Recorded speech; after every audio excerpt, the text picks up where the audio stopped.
$50,000, something like that. Not a lot of people. For just a roof scoop? Yeah.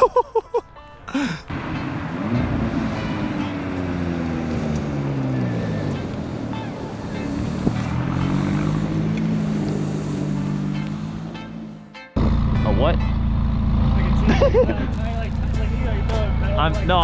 You said deep throat. Oh, I already know of like, there's like so many angles I want to do. I gotta like. Hey everyone, it's TMR Media. Today we're gonna be doing a behind the scenes of a 620R Mclaren. This is a GT4 race car that was basically just converted for the street. The only thing that really changed, they added airbags and they added a third brake light. But I really wanted the red on the car. The color is actually called vermilion red. It's a 1 of 2 color on this car in the world. So I really wanted that color to pop and I wanted to show it off the best way that I thought would be possible. So, all right guys, so for this shoot, we were shooting in the Albuquerque area. So I just actually knew that I wanted to shoot at a kind of monotone look, but the owner of the car wanted to shoot at a closer location to where he's at. So we went over here and I had a location that I knew about, I just had never used. So we're gonna go ahead and zoom in on here and then I will plop into street view here in just a moment. Let me get here. Place is called Academy Dental Care. It's just a little dental place, but we'll go on over and I'll show you the location. Come down the street here a little bit. So yeah, it had that nice modern look to it, and I wanted to have that modern architecture with the monotone colors, that little bit of brown in the background with the wood, but I think it will fit really nicely. So that's how I chose the location for this shoot. So. All right guys, for the camera we were using the R3 Canon, the EOS R3. This camera is really good for motorsports, for anything high speed, video, all that kind of stuff. You're gonna see that the intro clip was on this. It's a great camera for motorsports or for anything, really. Honestly, it's just an incredible camera. All right, and for the lens we were using for this one, especially for the start of the shoot, we were on the 70-200 Canon RF lens. This is a Pro Series lens. It has all sorts of stability stuff. But this is a great lens for those nice punched in shots, really showing off the details of that car. So we also use this Canon 24mm lens. It does come with autofocus, manual focus, and a stabilizer built in. But this is good for those up close shots or those interior shots, really being able to show off everything you need to. Alright y'all, so here I am jamming to my tunes while I'm getting ready for the shoot. I plopped on my 70-200, got all my lights out of the way, got my GoPro set up, and I threw on a filter, pretty banging ND and CPL filter.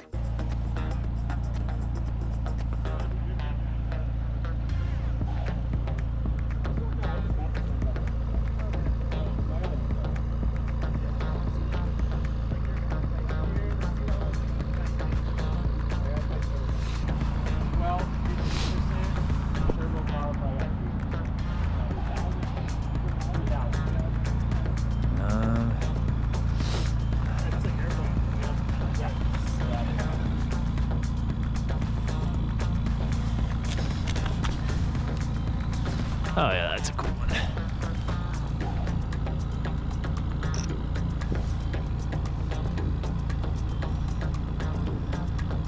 Once a year or 12,000 miles. That's it. It's like 1,200 bucks. Yeah. Yeah. Wait, what? Yeah. I mean, for what? Like just a oil change and all the fluids? Yeah, they just check the fluids, check the filters, make sure everything's tight. That's not bad. They're bulletproof. That's not that bad at all. I think so. I want to do a couple more shots with this long lens before I switch up. I'm gonna have you pull out a little bit and then kind of come towards the right. Yeah, I'm not, well, that could be kind of cool right there even. I want to do a straight on shot of both with the doors down and up. I'm thinking if I want it to be straight on the background or not there.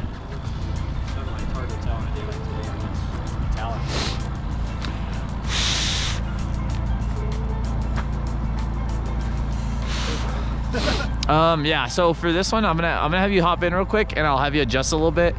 I'm just gonna have you kind of face it straight towards me right here. I'm gonna have you come out here into the center a little more. Yeah, you can just leave them up, and then we'll put them down once you're in the spot, and I get the first shot or two.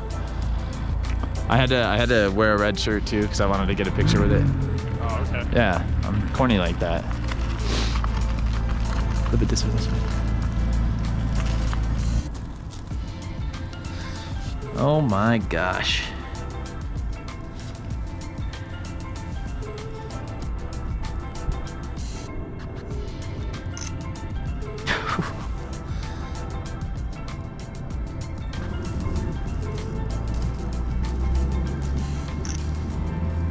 Gosh. This one is ridiculously raw. My wife hates this car. It's so gnarly. That's too bad for her. It's not loud like the outside. It's loud, but the inside there's no insulation. There's no carpet. It's my lens. Whole motor mount. For this shoot, I didn't really have too many problems with lighting or nothing because we had a nice overcast day. However, one of the things you need to make sure that you're checking every single shot is your polarizer. As you can see here, I had to twist it back since I'm switching between vertical and horizontal orientation. And you got to make sure you're cutting out those windshield reflections. Very important. Another thing that helps during your shoots is to keep your clients engaged by showing them the work that you're creating right then and there. It helps them see what you're doing and kind of understand why they're moving the car so much, all that stuff. It also gets them pretty excited. You go to the track telemetry, get it all set up, and you can choose which track you want, and then it'll load up on there. And Wait, no shit. Yeah. It'll like load the actual like outline? Load the track. No way. That's so cool. Loads the outline and gives you pointers like where to go, your times and all that. So I feel like the way people come up with this is they're like, what would I have wanted in a car when I was a kid? Yeah, exactly. And then they just put it in there. They're like, oh yeah. I could just hear the tires. Like they grab a lot of rocks for sure. Oh yeah.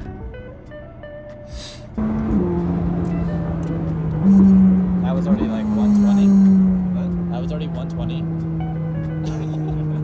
That's nuts. I don't even think it needs more power.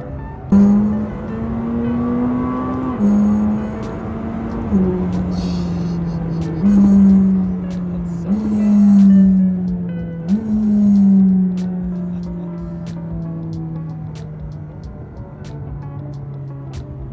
Alright guys, now I'm going to go down into the editing section of the behind the scenes. I want to just show you guys a quick little breakdown on how I edited these shots.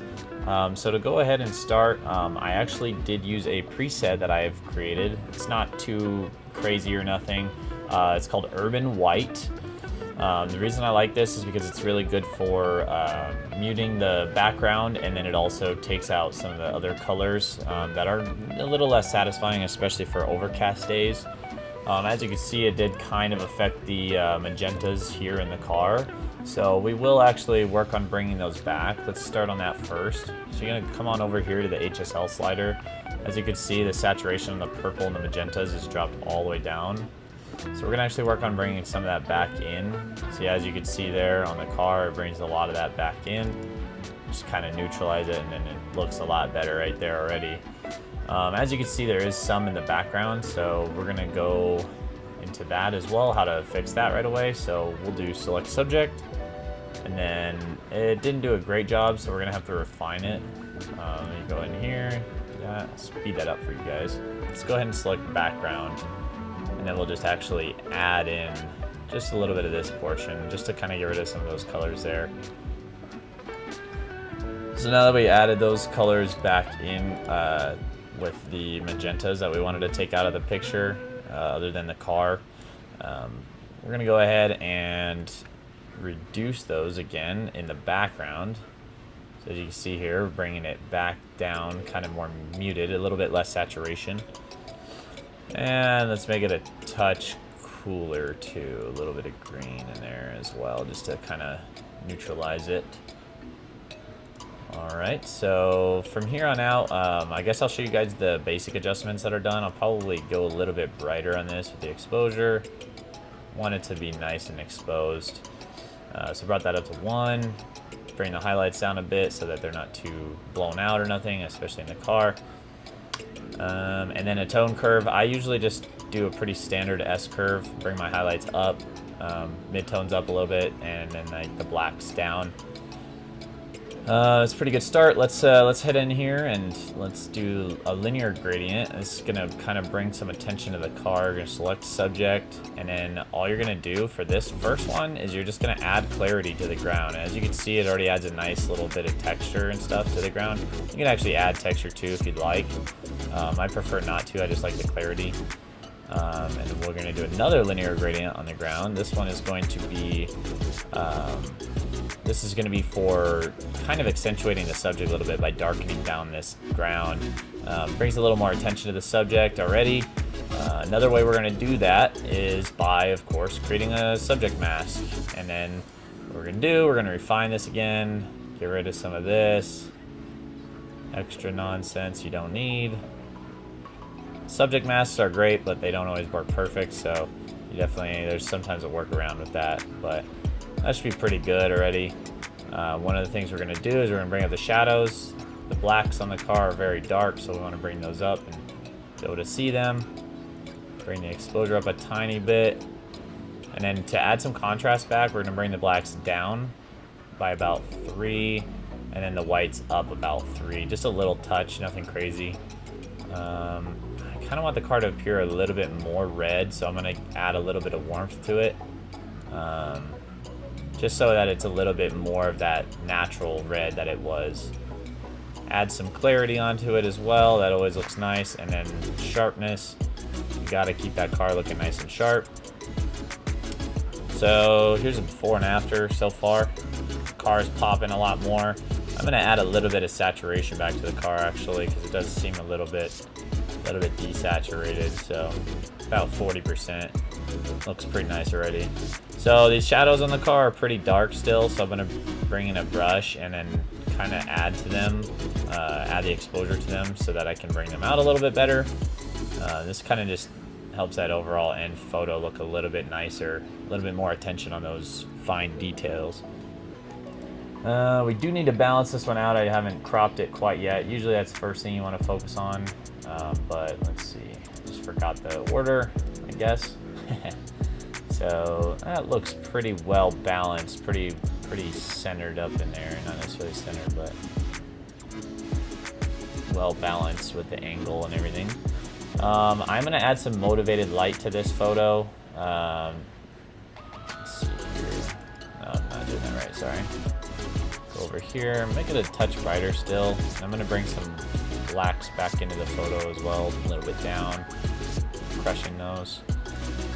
Alright, so how I'm going to add motivated light is I'm going to look at the angle of the light. As you can see, it's kind of coming from this right side, or it's like under the front. So it's pretty much overhead. So I'm going to choose to go from the angle of the sky in the photo. And I'm going to add a radial filter. I'm going to make it pretty soft feather here, probably even a little bit more. And then I'm going to bring the exposure up, and as you can see, it adds a nice touch of motivated light here in this corner. And then another way you can accentuate that is by bringing the dehaze down, and it kind of adds that little flare. There's before, after, and then on the opposite end of that, in this corner, I'm just going to bring a little bit of a linear gradient and then bring it down even more. So it just, once again, it just accentuates that a little more. Probably even make this one on the bottom a little bit darker. Bring more attention towards the car. But as you can see, guys, I think this is a finished product. Looks pretty solid. Car pops out nice and good. It's not too distracting in the background. I think this is pretty solid, guys. So here's the after shot. Here's before, after. All right, guys, thanks for joining in for this behind the scenes on the 620R Mclaren. Had a blast shooting this car, and I'm really looking forward to doing more behind the scenes. If you guys could drop a comment, a like, a subscribe. If you guys got any value out of this video, I'd really appreciate it if you help me out.